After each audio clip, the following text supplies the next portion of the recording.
सरसीवा थाना अंतर्गत ग्राम कोसम कुंडा से एक पीड़ित महिला ने सरसीवा थाने में आकर छेड़छाड़ का मामला दर्ज कराई है।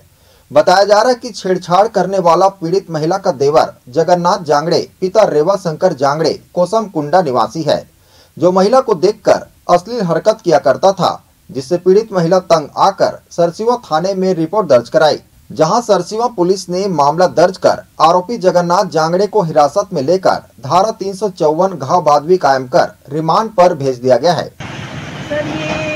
मैं चूँकि ससुराल में ही मैं रह रही हूँ और पिछले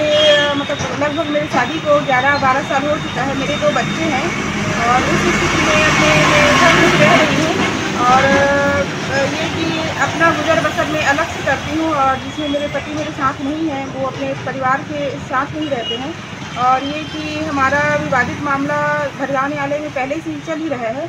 और इस स्थिति में जो कि उसमें समय लगने वाला है उस मामले में,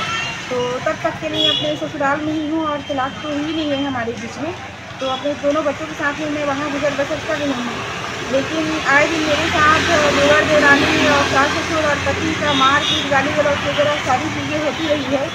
और जिसमें मैं थाना सरसीवा थाना में कई बार कंप्लेन भी करवा चुकी हूँ उनके खिलाफ में।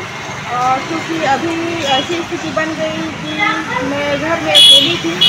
और भरगांव न्यायालय से मैं पेशी से आई और उसी रात में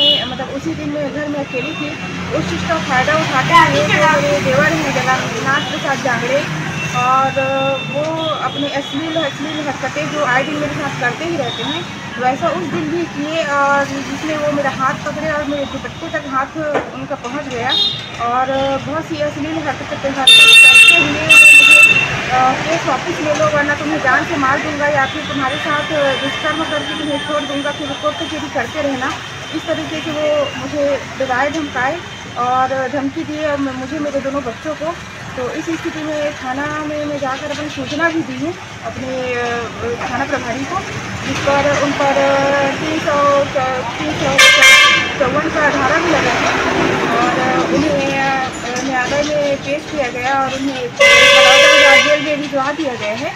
और ये कि अब मेरे भाई जेल गए हैं, मेरे बेटे को जेल भिजवाई करके मेरे सास ससुर और मेरे पति सब मिलकर जिंदा या मुर्दा इसे घर से निकालो इस फिराक में वो क्या नेतागिरी वगैरह क्या किस का वो पॉलिटिकल का नाम लेते हैं मुझे तो नहीं पता। और उस चीज़ का धमकी देते हुए मुझे कहते हैं कि यहाँ से चली जाओ तो ही भलाई है, नहीं तो सीधा नहीं तो उल्टा उंगली से हम निकालना जानते हैं। इस तरीके से आए दिन मेरे साथ होते आ रहे हैं सर। अब ये कि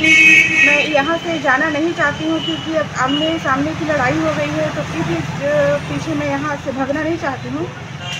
और ऐसे में मैं चाहती हूँ सर कि अगर मेरे साथ कोई घटना घटित हो जा रही है तो शासन और प्रशासन को इस चीज़ की मैं पहले से ही जानकारी दे देना चाहती हूँ, ताकि ऐसा अगर हो जाता है तो उसके आरोपी मेरे पूरे ससुराल पक्ष ही होंगे। जी आपने मामले की शिकायत कहाँ की है? मैं अपने मामले की शिकायत सरसीवा थाना में कर चुकी हूँ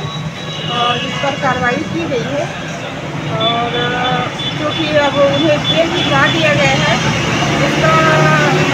खामियाजा तुम्हें भुगतना पड़ेगा करते हुए मेरे जो ससुराल पक्ष है वो पीछे पड़े हुए हैं मेरा। कभी रात में तो कभी दिन में तो कभी मैं कहीं आना जाना कर रही हूँ तो आदमी बुलवा कर तुम्हें उठवा देंगे, तुम्हें मार डालेंगे, यहाँ से चली जाओ और केस को वापस ले लो करके इस तरीके से डराना धमकाना आए दिन यही सब कर रहे हैं, जिससे मैं बहुत ज़्यादा मानसिक और शारीरिक से बहुत ज़्यादा मैं परेशान हो रही हूँ और दोनों मेरे बच्चे भी।